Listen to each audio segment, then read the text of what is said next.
Mexico is on high alert. The drug cartels taking on the Mexican federal government and threatening to kill anyone who gets in their way. Tourists in the popular Mexican holiday city of Puerto Vallarta trapped in their hotels as war rages on the streets below. Violence following the killing of the notorious cartel boss El Mencho. I would put him at the same level as Pablo Escobar and El Chapo. It is February 2026.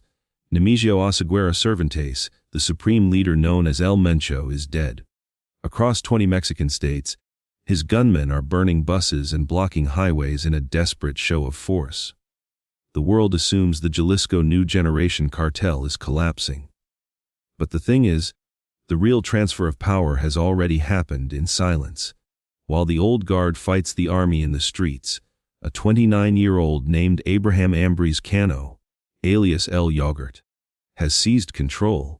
He is not family. He is a defector from the rival Las Viagras cartel.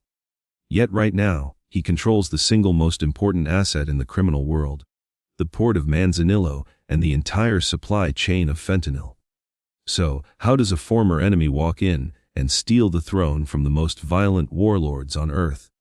What I am about to show you comes directly from leaked military intelligence, court records, and the specific details of a coup that the news cameras missed.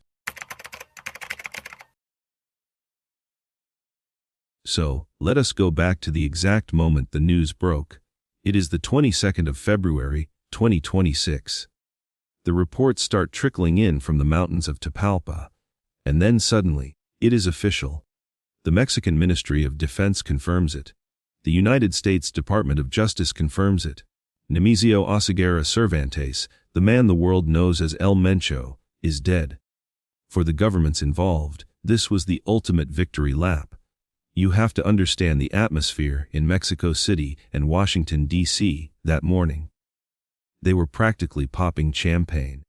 The authorities believed that by taking out the head of the snake, the most wanted man in North America with a $15 million bounty on his head, the body would simply wither and die. They thought the Jalisco New Generation cartel would fracture into tiny, manageable pieces and fade away. It was the culmination of the kingpin strategy, the idea that if you cut off the top, the structure collapses. But, as the sun went down that Sunday, the reaction from the cartel was not surrender. It was not a collapse. It was a synchronized, nationwide explosion of rage. It was a show of force so massive that it made the arrest of El Chapo's son look like a minor traffic accident.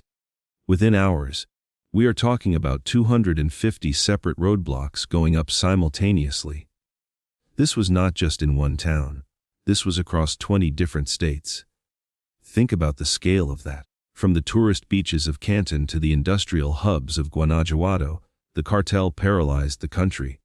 They hijacked city buses, 18-wheelers, and private cars, parked them across major highways, and set them on fire. The images were apocalyptic.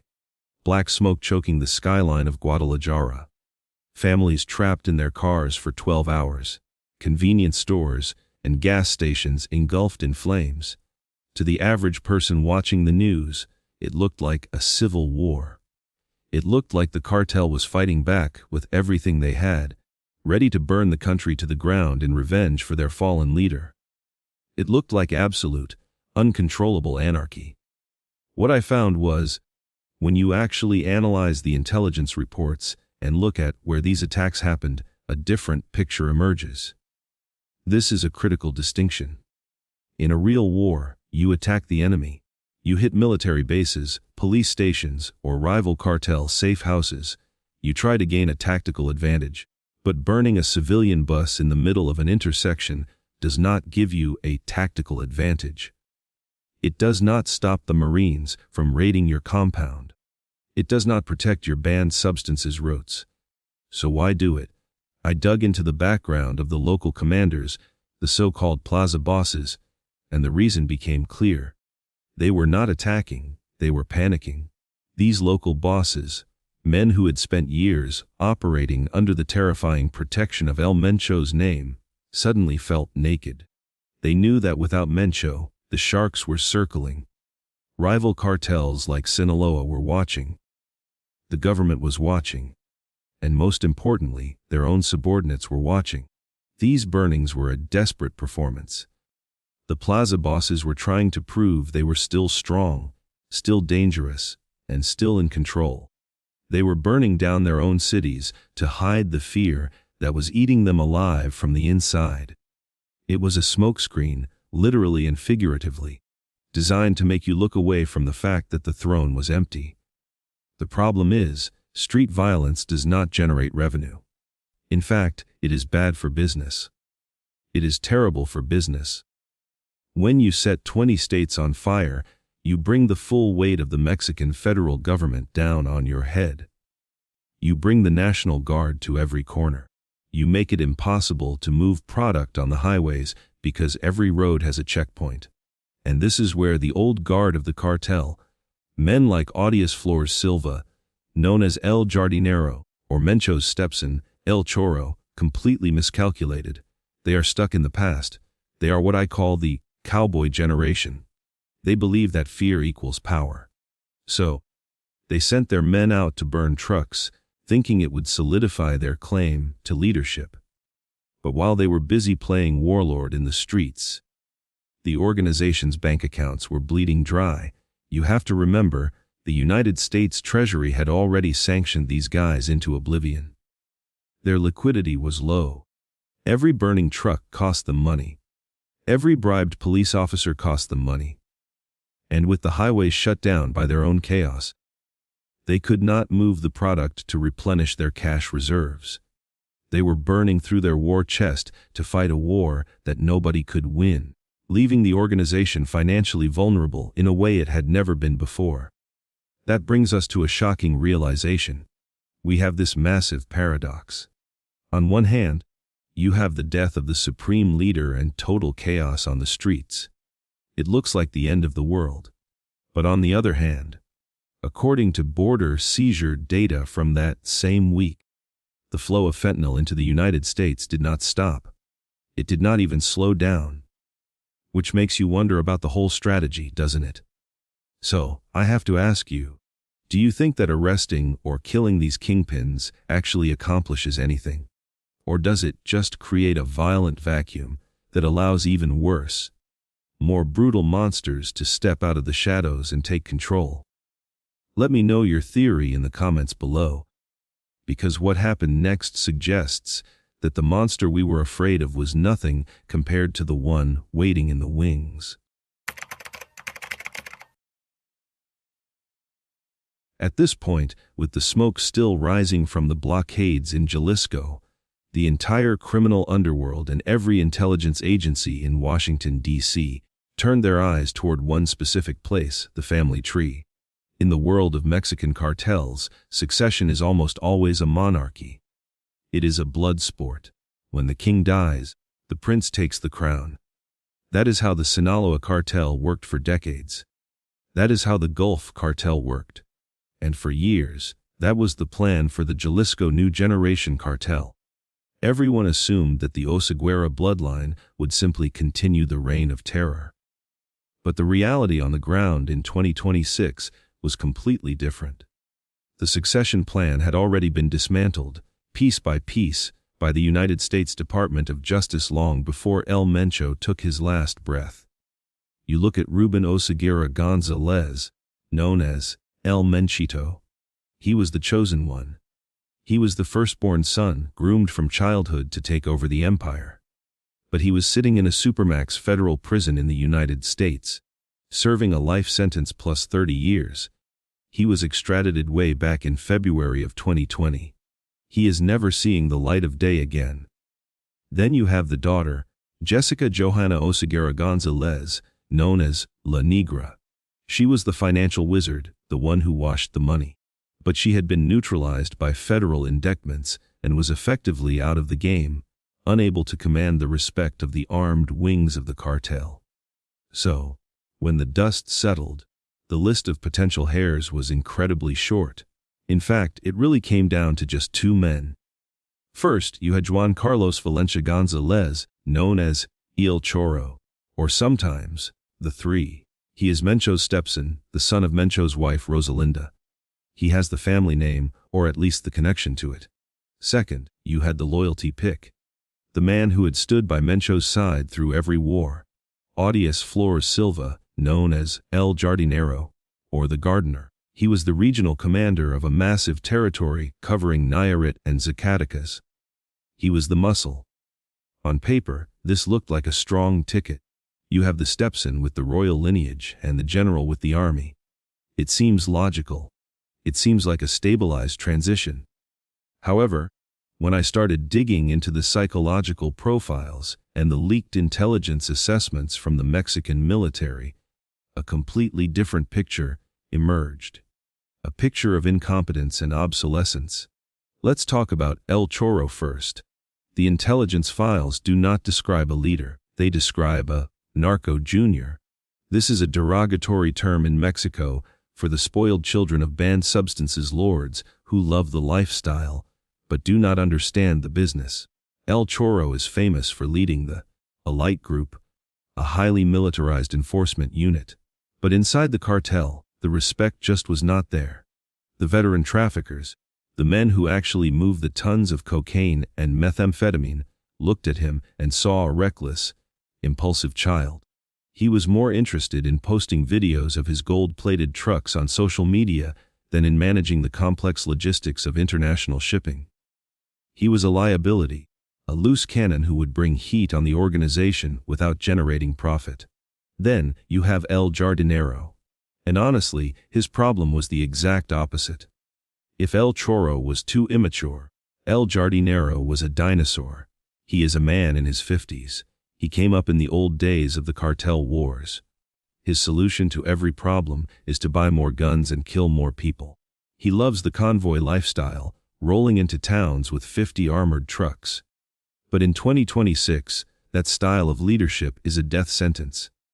The United States government had placed a $5 million bounty on his head years ago. He was radioactive. He could not move freely. He could not negotiate with Chinese chemical suppliers because he was too busy fighting turf wars in the mountains. He represented the past, a bloody, noisy past that was bad for the bottom line.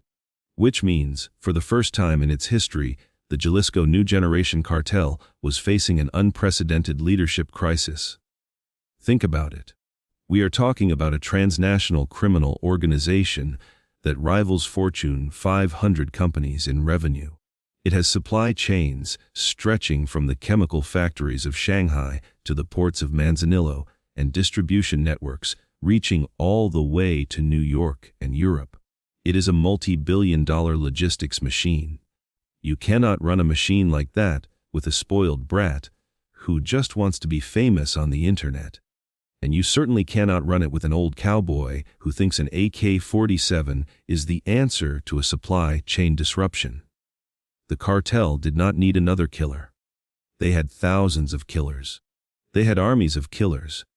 What they desperately needed, and what the family could not provide, was a brain. They needed a CEO who understood that the future of the banned substances trade wasn't about holding territory, it was about holding the keys to the global economy. And while El Chorro and El Jardinero were busy arguing over who got to sit in the big chair, that brain was already at work, thousands of miles away from the front lines, quietly seizing the only thing that actually mattered. That's when a name started surfacing in the classified intelligence briefings. It was a name that sounded ridiculous at first, almost like a joke compared to the terrifying monikers we are used to, like the Lord of the Skis or the Executioner. The name was Il Yogurt. Yes, you heard that right, Il Yogurt. But behind that unassuming nickname is a man named Abraham Jesses Ambriz Cano. He was born in 1997 in the sweltering heat of Apatzingán, a city in the state of Michoacán. Do the math. That makes him just 29 years old at the time of El Mencho's death. He is a millennial. He is younger than most of the soldiers he commands. He is part of a generation that grew up entirely within the banned substances war, never knowing a day of peace. What struck me here was his background. When you look at the typical profile of a Jalisco new generation cartel leader, they are usually family members or longtime loyalists from the state of Jalisco. They are people who have been with the organization since the beginning. But Abraham Ambriz Cano, he is the exact opposite. He was not born into the CJNG. In fact, for most of his criminal career, he was shooting at them. He began his life in the underworld as a member of Los Viagras. Now, if you follow the Mexican band Substances War, you know that Los Viagras are not just another gang. They are part of the CU Retels Unidos coalition, and they are the sworn, mortal enemies of El Mencho. For a decade, the war between Los Viagras and the CJNG in the region known as Tierra Caliente, the Hot Land, was one of the bloodiest conflicts in the Western Hemisphere. They were butchering each other over avocado orchards and meth labs. Abraham Ambriz Cano was on the front lines of that war, fighting against the very empire he now seeks to rule. In other words, by every definition of the criminal code, he is a traitor. He is a turncoat. In the year 2022, something shifted in the balance of power in Macoycan. The CJNG was advancing, crushing the local resistance. Most members of Los Viagras were executed upon capture. They were made examples of. But when Abraham Ambriz Cano switched sides, when he crossed the battle lines and offered his services to El Mencho, they did not kill him. They did not torture him. They welcomed him. This is the part that does not make sense on the surface. Why would the most paranoid, violent organization on earth trust a man who had spent his youth trying to destroy them? Because Abraham Ambriz Cano had something that the thousands of mindless hitmen in the cartel did not have. He possessed a very specific, high-value intellectual property, logistics. He knew the terrain of Michoacán better than anyone. He did not just know how to shoot a gun, he knew the map. He understood the intricate network of dirt roads, mountain passes, and blind spots that connect the banned substances producing mountains of the interior directly to the Pacific Ocean. He knew which police commanders in the local municipalities could be bribed and which ones had to be avoided. He knew the harvest schedules of the lime farmers to hide trucks in legitimate traffic. He offered the CJNG a golden key. He gave them a secure, invisible corridor to move precursor chemicals from the coast into the super labs and finished fentanyl back out to the sea. He handed them the infrastructure of his former bosses on a silver platter. From there, his rise was meteoric. He did not climb the ladder by being the most violent guy in the room, although he is certainly capable of violence. He climbed by being the most useful. He did not act like a gangster, he acted like a logistics manager. He professionalized the route. He streamlined the bribes. He reduced the loss of product. While the old guard was obsessed with honor and vendettas, Abraham Ambriz Cano was obsessed with efficiency. He became a criminal engineer. In a room full of wild animals, he proved that in the modern cartel, knowing how to move a shipping container is infinitely more powerful than knowing how to fire a rocket launcher. And this leads us to a situation that defies all the traditional rules of the underworld. So I have to ask you, we have a 29-year-old former enemy, a guy who was literally shooting at these people 4 years ago, now giving orders to the veterans of the organization. If you were a long-time member of the CJNG, someone who had bled for the cartel for 20 years, would you accept bowing down to a traitor just because he is smarter than you? I really want to know what you think about loyalty in this underworld. Is it dead, or is money the only loyalty left? Let me know in the comments. Meanwhile, as El Yogurt was solidifying his grip on the logistics routes, he began to address the biggest weakness of the cartel: its soldiers. You have to understand the typical cartel foot soldier. Usually, they are local kids, recruited from the poorest neighborhoods, given a rifle and a handful of methamphetamine, and told to go die for the boss. They are loyal, sure, but they are untrained. They spray bullets everywhere. They panic under fire. And most importantly, They have families in the local villages that can be threatened by rivals or the police. Il Yogurt looked at this cannon fodder model and decided it was obsolete. He did not trust the locals. He knew that in a real war against the state, undisciplined street thugs would crumble. So, he did something unprecedented in the history of the Jalisco New Generation Cartel. He stopped recruiting locally and started importing professionals.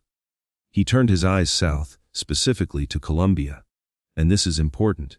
Why Colombia? You might ask why he would go thousands of miles away to find shooters. The answer lies in Colombia's history.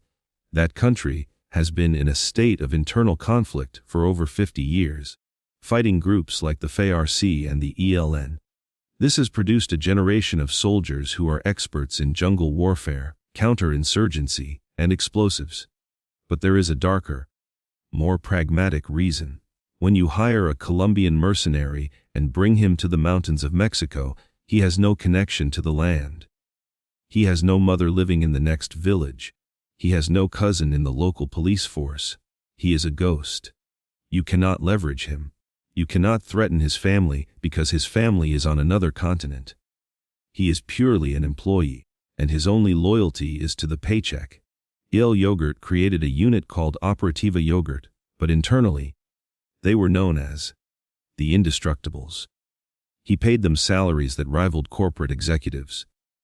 He equipped them not with gold-plated pistols, but with military-grade encrypted radios, night vision goggles, and anti-material rifles capable of taking down aircraft. What happened next was the proof that this investment paid off. It was the 18th of May, 2025.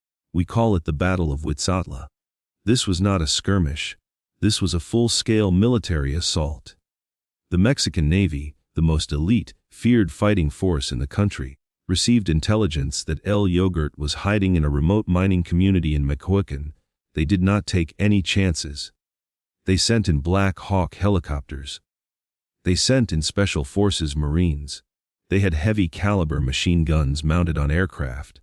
It was supposed to be a capture or kill mission that would end in minutes. The shocking part is, it did not end in minutes. It turned into a war. When the Marines landed, they expected to find scared teenagers running for the hills. Instead, they walked into a kill zone. They were met with precision sniper fire that pinned them down instantly. The people shooting back were not panicking. They were moving in coordinated squads. They were using flanking maneuvers. They were setting up crossfires. And here is the image that went viral, the image that embarrassed the entire Mexican government. The men who were holding off the elite Navy Special Forces were wearing board shorts and rubber flip-flops. Yes, flip-flops, chanclas. But in their hands, these men in sandals were holding Barrett 50 caliber sniper rifles. They were firing with the calm precision of veterans. They were Colombian mercenaries who had fought in real wars, and they were treating the Mexican Marines like amateurs. They fought for hours. 12 of El Yogurt's men died that day to hold the line. But they bought exactly enough time. By the time the Navy finally pushed through the perimeter and secured the compound, the target was gone. El Yogurt had vanished into the dense Sierra, protected by a wall of lead and discipline that no other narco junior could have organized. He escaped right under the nose of the entire federal government. Not because he was lucky, but because he had privatized his security detail. This detail actually chills me to the bone. The idea that cartels are no longer just gangs, but are now operating like private military contractors with foreign personnel. I have to ask you, if the cartels are hiring foreign special forces, veterans to fight their battles, do you think regular police officers stand any chance at all? Can a local cop really face down a mercenary team like that? Tell me in the comments if you think we have crossed a point of no return. The thing is, while the rest of the cartel leadership was distracted by the theater of war, fighting tooth and nail for every dusty street corner and rural plaza, El Yogurt was playing a completely different game. The old guard, men like El Jardinero, are obsessed with territory. They think power is measured in square kilometers. They think if you control the town, you control the trade. But in the modern globalized banned substances economy, territory is just liability. Territory is heavy. It requires soldiers to defend it. It requires bribes to local police. It bleeds money. Il Yogurt understood that you do not need to own the land if you own the gate. He realized that the choke point was not the street corner where the banned substances are sold. The choke point was where the ingredients arrive. Specifically, I am talking about the port of Manzanillo. If you look at a map of the Pacific coast of Mexico, Manzanillo sits right there in the state of Colima like a gaping mouth. It is the busiest port in the country. It is the primary entry point for container ships coming from China and India. And buried deep inside those millions of shipping containers, hiding behind legitimate cargo like electronics and auto parts, are the precursor chemicals, the dual-use industrial solvents, the raw ingredients required to cook synthetic opioids. This is the lifeblood of the Jalisco New Generation Cartel. Without Manzanillo, the super labs in the mountains of Mica can stop running within a week. The production of methamphetamine and fentanyl halts. The money stops flowing. And El Yogurt, he does not just operate in Manzanillo. According to the United States Treasury Department and Mexican Naval Intelligence, he is Manzanillo. He spent years building a network of corrupt customs officials, dock workers, and crane operators. He knows which container holds the chemicals and which one holds the sneakers. He knows the shift schedules of the Marines who patrol the perimeter, which tells us a terrifying truth about the new power dynamic in the post-Mencho era. Whoever holds the port holds the purse strings. Il Yogurt does not need to send an army of hitmen to fight El Jardinero for leadership. He does not need to fire a single shot. All he has to do is close the tap. If he decides to stop the flow of precursors to the rival factions, he can starve them out. He can turn off their revenue stream overnight. He has effectively weaponized the supply chain against his own organization. He has made himself indispensable. The old guard might hate him, they might call him a traitor, but they cannot kill him. If they kill him, the port closes, the chemicals stop coming, and the empire collapses. And then, there is the way he enforces this control. He does not use the crude, messy violence of the past unless he absolutely has to. Instead, he uses the tools of the 21st century, surveillance and silence. I want to take you back to a specific incident that happened in November of 2025, just a few months before El Mencho died. It involved the mayor of Tequila, a man named Diego Rivera Navarro. This mayor was throwing himself a lavish 45th birthday party at a private hacienda. He thought he was safe. He thought he was untouchable. He banned all cell phones at the door to ensure privacy. But he didn't check the lapel of one of his guests. El Yogurt didn't send a hit squad to threaten the mayor. He sent a spy with a hidden camera. The footage, which was later leaked to journalists, showed the mayor drunk, singing narco corridos, songs praising the cartel, and pledging his loyalty to the organization. It showed him agreeing to pay 40 million pesos a year from public funds to the cartel in exchange for their support. When the mayor later tried to back out of a deal, or perhaps tried to negotiate better terms, El Yogurt did not leave a severed head on his doorstep. That is the old way. Instead, Il Yogurt simply leaked the video. He destroyed the mayor's career and his life with a single email. The mayor was arrested 17 days before El Mencho was killed, facing up to 90 years in prison. This is the new face of the cartel. Il Yogurt uses weaponized drones to drop C4 explosives on rival encampments with surgical precision, minimizing collateral damage and maximizing psychological terror. He uses high-resolution cameras to gather compromat, blackmail material, on politicians, judges, and police chiefs. He is not acting like a godfather. He is not a capo. He is acting like the chief executive officer of a multinational terror corporation. He manages risk. He leverages assets. He negotiates from a position of absolute logistical superiority.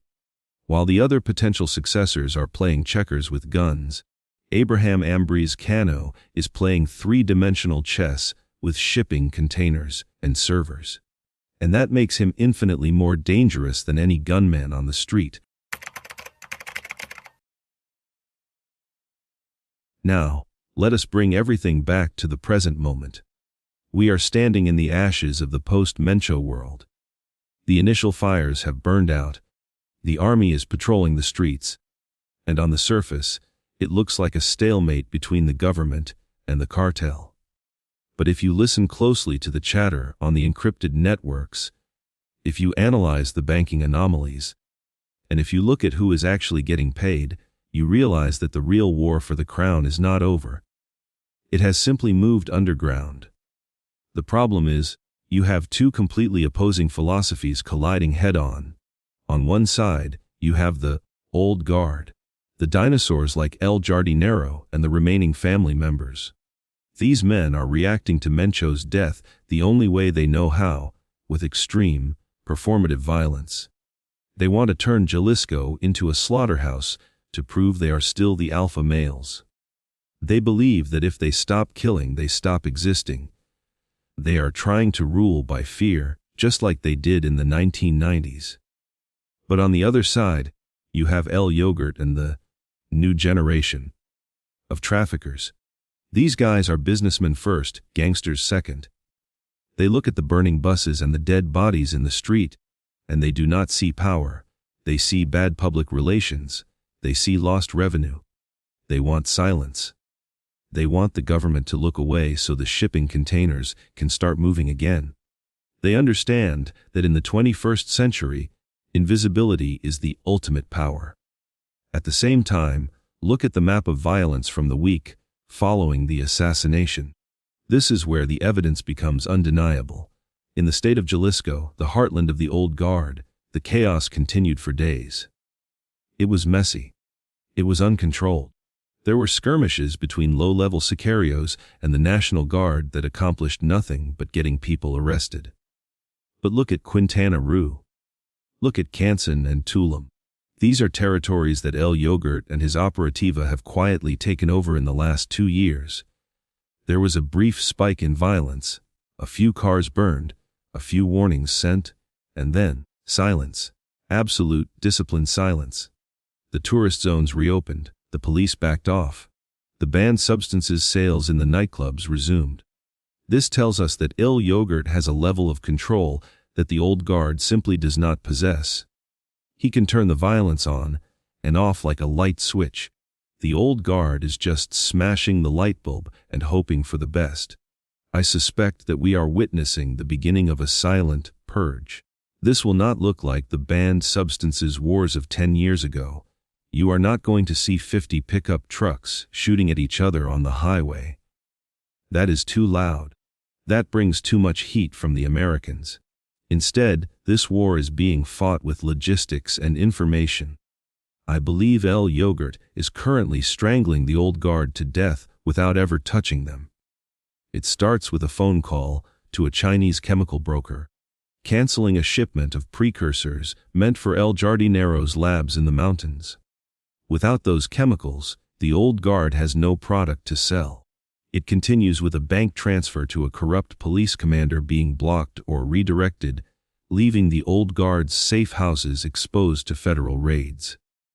And finally, when the time is right, it ends with a precise, surgical strike by those Colombian mercenaries we talked about. A single bullet from a mile away, or a commercial drone dropping a payload on a specific vehicle. No collateral damage. No headlines. Just a rival removed from the board. El Yogurt is stripping away their resources, their money, and their protection, leaving them naked before he delivers the final blow. This brings us to the most chilling realization of all. El Yogurt is essentially using the Mexican government as his own personal hit squad. By keeping his territory quiet while the old guard makes noise, he ensures that the military focuses all its attention on his rivals. He is willing to let the founding fathers of the cartel destroy themselves in a pointless war with the state, so he can walk in later and sweep up the ashes.